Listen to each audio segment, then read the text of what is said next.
오늘 우리 인생들의 고통 속에서도 우리 인생들을 사랑하시는 하나님의 그 사랑이 담겨져 있습니다. 고통을 통해서 우리의 연약함을 깨닫고 그렇게 해서 겸손해져서 하나님을 의지하고 하나님을 믿고 그렇게 해서 하나님께서 예비하신 놀라운 복을 바라 누리도록 하기 위해서 하나님은 우리 인생들에게 고통을 허락하신다는 것입니다. 그래서 우리는 지난날 고통을 통해서 고난을 통해서 하나님의 사랑을 깨달았습니다. 그러므로 우리에게 주어지는 이 고통은 변장된 축복이다, 그렇게 말할 수 있습니다. 사도 베드로는 요엘 선지자의 말씀을 인용해서 말세에 성령을 부어주심을 언급을 합니다. 그래서 지금 오순절 성령의 역사를 조롱하는 자들에게 이 요엘 선지자의 말씀이 성취가 되었다, 그렇게 말씀을 합니다. 이 오순절 성령의 역사는 인위적인 사건이 아니고 이미 오래전에 구약 성경 요엘서에 예언된 하나님의 사건이고 역사다, 그렇게 말씀을 합니다.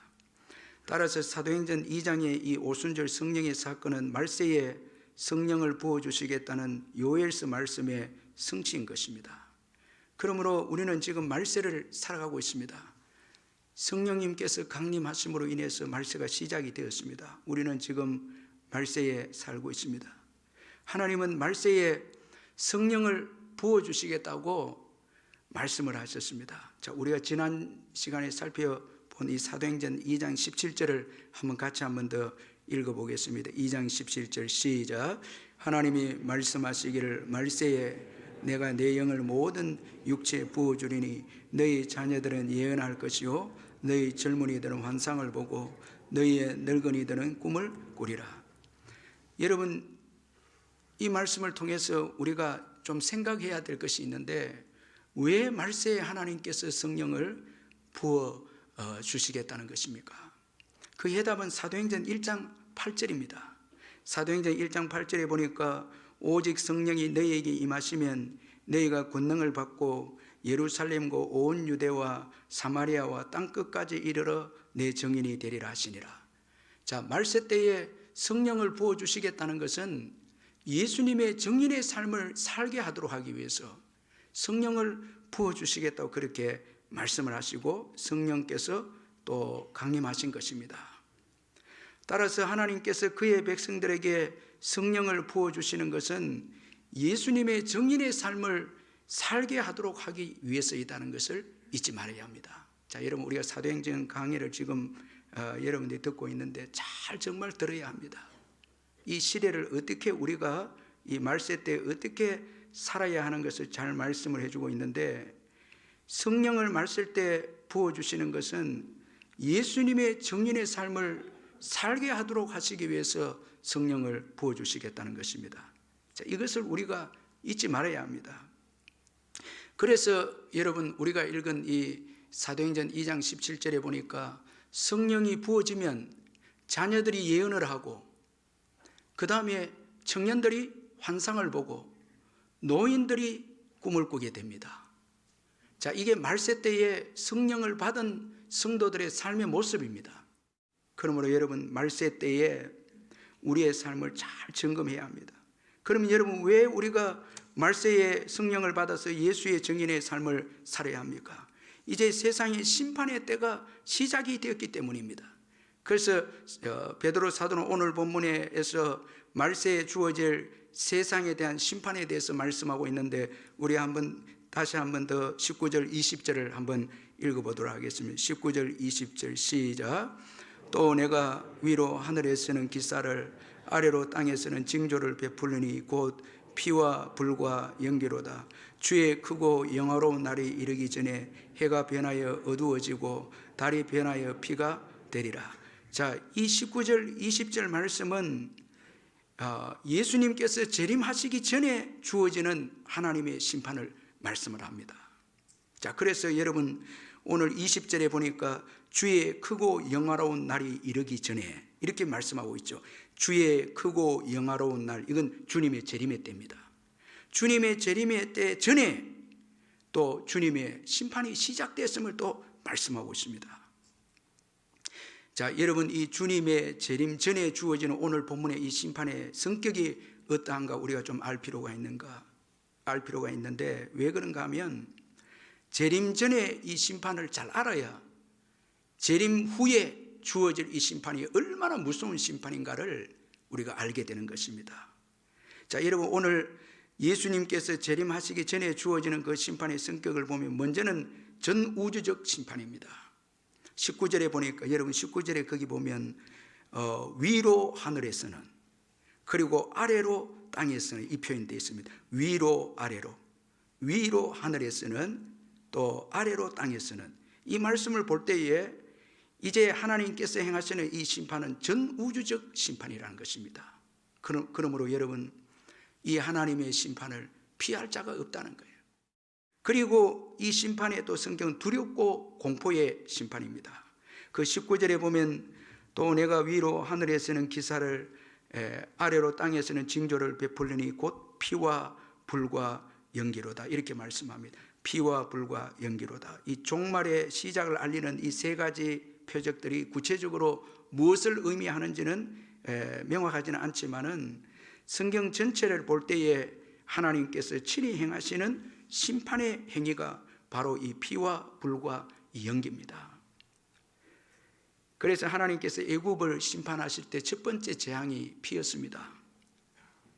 그리고 피에 이어서 제시되는 이 불도 하나님의 심판을 상징하는데, 신명기 32장 22절에 보니까 그러므로 내 분노의 불이 일어나서 소올의 깊은 곳까지 불사르며 땅과 그 소산을 삼키며 산들의 터도 불타게 하는도다. 자, 여러분, 이 불도 이 심판의 도구입니다. 심판의 재료인데 참 무서운 것이죠. 연기도 마찬가지입니다. 하나님께서 소돔과 고모라 성을 심판하실 때 연기가 옹기점 연기같이 치밀어 올랐다고 그렇게 말씀을 하고 있습니다. 그리고 우리가 읽은 20절에 보면 해가 변하여 어두워지고 달이 변하여 비가 되리라, 그렇게 말씀합니다. 이것은 말세의 피조 세계에서 실제로 일어나는 이 대격변을 문자적으로 예언한 것인데, 예수님도 당신이 재림하시기 전에 이런 일이 일어날 것을 미리 예언을 하셨습니다. 마태복음 24장 29절에 보면 그날 환난 후에 즉시 해가 어두워지며 달이 빛을 내지 아니하며 별들이 하늘에서 떨어지며 하늘의 권능들이 흔들리리라 말씀하셨고, 누가복음 21장에 보면 곳곳에 큰 지진과 기근과 전염병이 있겠고 또 무서운 일과 하늘로부터 큰 징조들이 있으리라, 그렇게 말씀을 했습니다. 우리 예수님도 이미 이 사도행전에서 베드로가 말씀하는 이 말씀에 대해서 마태복음, 누가복음에서 예수님께서 재림하시기 전에 이런 징조들이 일어날 것을 말씀했습니다. 따라서 이런 징조들은 여호와의 심판 직전 모든 죄인들이 그 앞에서 두려움을 갖도록 하기 위해서 주어진 심판들입니다. 누가복음 21장 25절 26절을 보면 이를 성신에는 징조가 있겠고 땅에서는 민족들이 바다와 파도의 성난 소리로 인하여 혼란한 중에 공고하리라. 사람들이 세상에 임할 일을 생각하고 무서워함으로 기절하리니 이는 하늘의 권능들이 흔들리겠음이라, 그렇게 말씀합니다. 자, 지금 우리가요, 이 코로나의 전염병 때문에도 두려움으로 가득 차 있습니다. 그런데 앞으로 주어질, 예수님이 오시기 전에 주어질 이 하나님의 심판들은 우리가 기절할 정도로 무섭고 공포스러운 심판들임을 잊지 말아야 합니다. 자, 여러분, 주님 재림 전에 이렇게 주어지는 이 심판도 무서운 것이라면 재림 이후의 최후의 심판은, 이건 여러분, 이건 두렵고 공포의 그 자체입니다. 얼마나 여러분 무섭고 비참하겠습니까? 요한계시록 6장 14절에서 17절에 보니까 하늘은 두루마기가 말리는 것 같이 떠나가고 각 산과 섬이 제자리에서 옮겨지매 땅의 임금들과 왕족들과 장군들과 부자들과 강한 자들과 모든 종과 자유인이 굴과 산들의 바위 틈에 숨어 산들과 바위에게 말하되 우리 위에 떨어져 보좌에 앉으신 이의 얼굴에서와 그 어린 양의 진노에서 우리를 가리라. 그들의 진노의 큰 날이 이르렀으니 누가 능히 서리요 하더라. 이렇게 말씀합니다. 이 최후의 심판 때는 얼마나 두렵고 무서운지, 하나님의 진노가 무서운지 산과 바위에게 말해서 떨어져서 우리를 가리라, 이렇게 말할 정도로 최후의 심판은 정말 무섭고 공포의 심판임을 말씀을 해주고 있습니다. 그런 거로 여러분, 죄로 인한 하나님의 심판이 얼마나 무서운 것인가를 예수님의 재림 전부터 보여주시고, 재림 이후에는 이건 확실하게 죄에 대한 이 하나님의 심판의 무서움을 확실하게 보여준다는 것입니다. 그러므로 여러분, 이 하나님의 무서운 심판 앞에 우리가 교만하거나 조롱하거나 하나님이 어디 살아있느냐고, 지금도 예수 믿지 않는 사람들은 내가 이렇게 죄를 지어도 하나님은 나를 한 번도 심판한 적이 없다고 하나님을 조롱하고 하나님을 멸시하는 사람들이 있습니다. 그리고 두려워하지 않고 죄를 짓습니다. 방탕하게 삽니다. 복음을 전하면 예수 믿고 구원받아야 되죠 말하면 예수님이 어디냐고, 죄 지으면 지옥에 간다고 말해도 지옥이 어디냐고, 여러분, 이렇게 조롱하고 멸시하고 이렇게 해서는 안 된다는 것입니다. 롯의 사위들처럼 소돔과 고모라가 멸망한다 하는 말을 듣고도 조롱합니다. 자, 여러분, 이 소돔 고모라 사람들도 심판이 임하는 그날까지 먹고 마시고 집을 세웁니다. 평안하다는 거예요. 그런데 성경은 평안한 그때에 예고 없이 여러분 주님의 심판이 임하게 되죠. 그래서 우리는 이 죄로 인한 하나님의 심판을 두렵고 떨림으로 생각하고 받아들여야 합니다. 이 말세를 살아가면서 지금 이제 시작된 재림 전에 시작된 이 하나님의 심판들을 보면서 우리는 두려워해야 하고, 장차 주어질 그 심판을 면하기 위해서 더 경건하게 깨어서 더 경건하게 의롭게 살려고 몸부림치면서 우리 자신의 삶을 돌아봐야 한다는 것입니다. 그저 흥청망청 이 말세를 살아가면 안 된다는 것입니다. 자, 하나님의 이 심판, 재림 전에 주어진 이 하나님의 심판, 이건 공포와 두려움의 심판임을 잊지 말아야 합니다. 또한 예수님의 재림 전에 주어지는 이 심판에는 하나님이 담긴, 또 하나님의 사랑이 담긴 심판임을 우리가 또 잊지 말아야 합니다. 예수님의 재림 직전에 인생들에게 엄청난 고통을 주시는 것은 한편으로는 고난을 통해서 예수님을 믿도록, 예수님을 찾도록 하는 하나님의 놀라운 사랑의 섭리가 담겨져 있다는 것을 또한 우리가 기억해야 합니다. 자, 우리는 여러분, 고난이 없이는 겸손하지도 않고 고통이 없이는 우리의 연약함을 깨닫지 못하기 때문에 말세 때에 하나님께서 고통과 심판을 통해서 최후적으로 우리 인생들이 예수 믿고 주께로 돌아오도록 하기 위해서 또 예수님 재림하기 전에 심판을 하신다는 것입니다. 그래서 오늘 본문 구절을 보면 19절에서 20절은 예수님의 재림 전에 무서운 심판의 징조들을 말씀하고 있고 21절에서는 구원에 대해서 말씀하고 있습니다. 자, 여러분, 21절에 누구든지 주의 이름을 부르는 자는 구원을 받으리라. 자, 19절 20절에는 무서운 그 재앙들을 언급하면서 21절에 들어와서는 누구든지 주의 이름을 부르는 자는 구원을 받으리라. 이 심판 속에 담긴 하나님의 사랑입니다. 하나님의 사랑의 승리를 언급하고 있습니다. 자, 이 19절 20절은 무서운 하나님의 그 심판의 징조들을 말씀하고 있고 21절에서는 구원을 언급하고 있다는 것은 심판 속에 담긴 하나님의 사랑을 또 보여주고 있다는 것입니다. 자, 심판을 통해서 하나님을 믿도록 하는 하나님의 놀라운 섭리가 이 말씀 속에 있다는 것입니다. 그래서 종교개혁자 존 칼빈은 이 본문들을 이렇게 해석을 했습니다. 우리가 첫째로 유의해야 할 것은 인류는 그리스도를 받아들이기에 너무도 우둔하기 때문에 그들은 여러 가지 고뇌로 인하여 매를 맞아야 한다는 사실이다. 둘째로 그리스도께서는 고생하며 고민을 걸머쥐고 있는 사람들을 자신에게 초대하시기 때문에 우리는 시련을 통해서 겸손을 배우도록 많은 시련으로서 굴복을 받을 필요가 있는 것이다. 셋째로 우리는 육체의 안전을 필요 이상으로 추구하는 경향이 있으며 그로 인하여 많은 사람들이 그리스도의 은혜를 현세의 생활에 결부시키게 되므로 우리가 그리스도의 왕국을 영적이라는 것을 알기 위해서는 전혀 다른 경로로 우리의 생각을 돌리도록 하는 일이 옳다. 그러므로 하나님께서는 우리들에게 그리스도의 은혜는 하늘의 것이라는 사실을 가르쳐 주시려고 우리가 육체에 의한 많은 고뇌를 겪게 하시는 것이다. 이렇게 해석했습니다.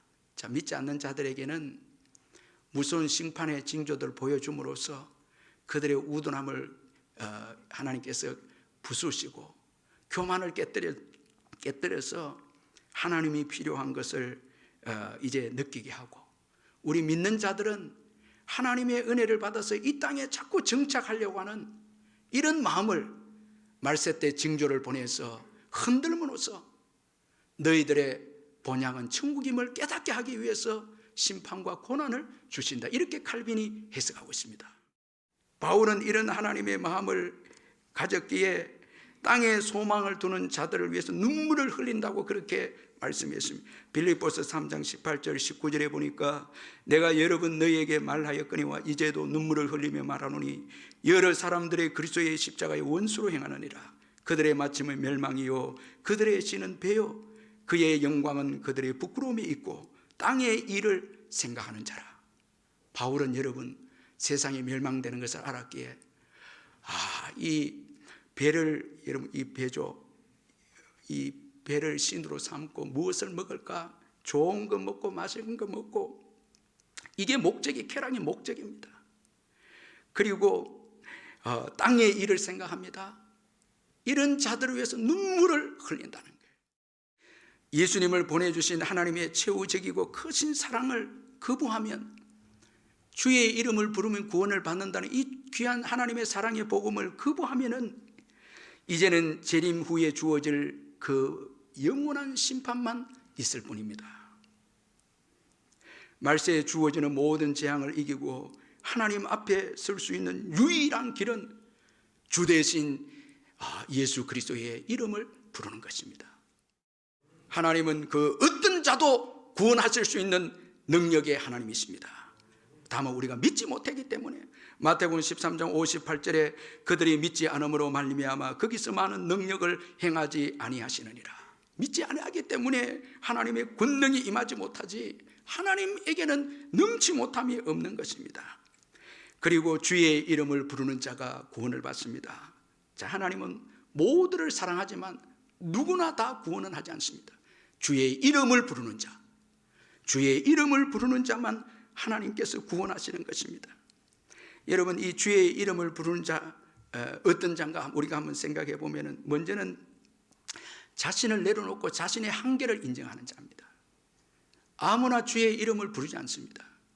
자신의 연약함을 알고 자신의 한계를 깨닫게 될 때, 어떤 분들은 질병 가운데서 자신의 힘으로 살아갈 수 없는 걸 깨달을 때 그때 주의 이름 부릅니다. 자신을 내려놓고요. 그리고 예수님 외에 의지할 것이 없는 자가 주의 이름을 부릅니다. 예수님 외에 의지할 것이 있다면 이건 올바른 주의 이름을 부르는 자가 아닙니다. 예수님 외에 의지할 게 또 있다면 이건 올바르게 예수 이름을 부르는 자가 아니다는 것입니다. 이 두 번째 그런 말하는 그 책이 있는데, 지은 분이 이홍성 집사님인데, 그는 주일에 예배를 드리러 교회 가기보다 아내를 속이고 회사 가서 아주 열심히 일한 그런 일 중독의 이 분이었는데, 밤을 새면서 일하는 게 다반사였습니다.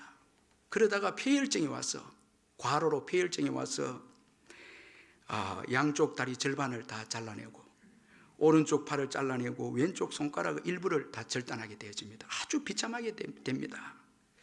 이분이 병으로 쓰러져서 폐혈증이 와서 병원 입원해서 의식 상태 3주 동안 의식이 없게 되었는데 긴 꿈을 꾸었다고 합니다. 그가 어떤 사람에게 끌려서 무척 빠른 속도로 땅속 지하로 들어가게 되는데 그 깜깜한 공간에 이제 내버려지게 되어졌습니다. 그는 그곳에서 비로소 간절히 기도하기 시작했는데 갈급했던 기도가 그곳에 터져나왔습니다. 왜냐하니까 아무도 없는 곳에, 꿈속인데 아무도 없는 곳에, 깊은 곳에 떨어져 있으니까 두려움이 와서 하나님께 간절히 기도합니다. 입을 내어서 소리를 내어서 꿈에서 이제 기도하는데 속 시원하고, 기도하니까 속이 시원하고 너무너무 컨디션이 좋아졌다는 것입니다. 하나님, 주님, 제발 저를 살려주십시오. 용서해 주십시오. 저를 불쌍히 여겨주십시오. 하나님, 제가 더 살 이유가 없다면 이제 저를 여기서 데려가시고, 하지만 하나님, 혹시 하나님께서 저를 더 쓰실 계획이 있다면, 그리고 세상에 아직 할 일이 남아있다면 저를 살려주십시오. 제 모든 것을 맡깁니다. 간절하게 꿈에서 기도합니다. 이 기도가 마치기 전에 통곡이 터져나와서 기도를 합니다. 그 순간에 꽉 막힌 가래를 뱉어내듯 오래 목이 잠겨 말하지 못하던 음성이 풀려서 노래까지 시원스럽게 부를 수 있게 된 것만 같았다고 합니다. 목이 너무너무 답답했는데 그 꿈에 간절히 부르짖고 회개하면서 통곡하면서 기도하니까 목이 다 풀려버렸다는 거예요. 그런데 이 느낌이 사실이었습니다. 그가 의식이 돌아오고 스스로 호흡하기 시작했다고 판단한 의사가 그의 목에 넣은 삽관을 빼는 바로 그 순간, 그가 꿈속에서 기도하면서 목이 확 풀릴 때가 바로 지금 의식이 돌아온 시기였다는 것입니다. 3주 만에 깨어난 것입니다. 그리고 그 아내가 이제 이 의사들이 남편이 3주 동안 깨어나지 않으니까 목을 뚫자는 거예요. 그러니까 아내가 안 된다고. 그런데 마지막으로 이제 오늘까지 호흡이 안 돌아오면 목을 뚫겠다는. 그런데 바로 뚫으려 하는 그 순간에 이분이 깨어난 거예요. 그러니까 아내도 너무 하나님께 감사한 거예요. 기도해서 하나님이 남편의 이 목을 뚫지 않고 자가 호흡할 수 있도록 깨워줬다고 너무너무 감사한 거예요. 감사했다고 합니다. 절망적인 환경인데도 부르짖어 기도하니까 살아나는 역사, 회복의 역사가 일어났다는 것입니다. 이분이 이제 은혜를 받고 이제 의족을 달고 어수를 해서 휠체어를 타고 다니면서 직장 생활하고 간증도 하는데, 이분이 그 어려운 시기를 겪으면서 두 가지가 회개가 됐다는 거예요. 첫 번째는 뭔가 하니까 교회에서 중등부 부감을 맡겨주었는데 거절했다는 거예요. 회사가 너무 바쁘고 하니까 거절해버렸다는 거예요. 이게 회개가 되어서 이분이 지금은 휠체어를 타고 다니면서 부장을 한다는 거예요. 그리고 두 번째는 가정예배였는데 늘 바쁘다고 가정예배 형식적으로 예배드리고, 한 번은 아내가 직장에서 늦게 집에 왔는데 가정예배 드리는데 여보 우리 무릎 꿇고 같이 예배하자고. 근데 이분이 딱 하는 말이 교회에서 무릎을 꿇으면 되지 가정에서 좀 편안하게 예배 드리면 되지 않느냐. 화를 내면서 거절했다는 거예요. 그런데 지금에 와서 이렇게 고백합니다. 나는 이제 기도할 때 아무리 무릎을 꿇고 싶어도 꿇을 수가 없다. 이미 잘렸거든요. 꿇을 수가 없다는 거예요. 대신 마음으로 무릎을 꿇는다. 몸을 순종시켜 무릎을 꿇을 수 있을 때, 회개하고 무릎 꿇을 수 있다면 그건 큰 축복이다. 여러분 지금 무릎 꿇을 무릎이 있다면 정말 주님께 무릎 꿇어 예배하는 그게 복이에요. 이분이 이 은혜를 받기 전에 형식적으로 교회를 다닌 거예요. 간절히 주님을 찾지 않은 거예요. 주의 이름을 간절히 부르지 않은 것이었습니다. 그런데 큰 고통의 그 사건을 경험하면서 간절히 주님을 찾게 되었고, 주님 없이는 살 수 없고 주님으로 인해서 지금 감사하고 이런 은혜를 받고 있다고 그 책에서 간증하고 있습니다. 여러분, 하나님은 주의 이름을 부르는 자를 구원하십니다. 구원하신다는 것은 책임져 주시고 신실하다라는 의미인 것입니다. 주님의 이름을 부르는 자는 반드시 도와주십니다. 반드시 책임져 주십니다.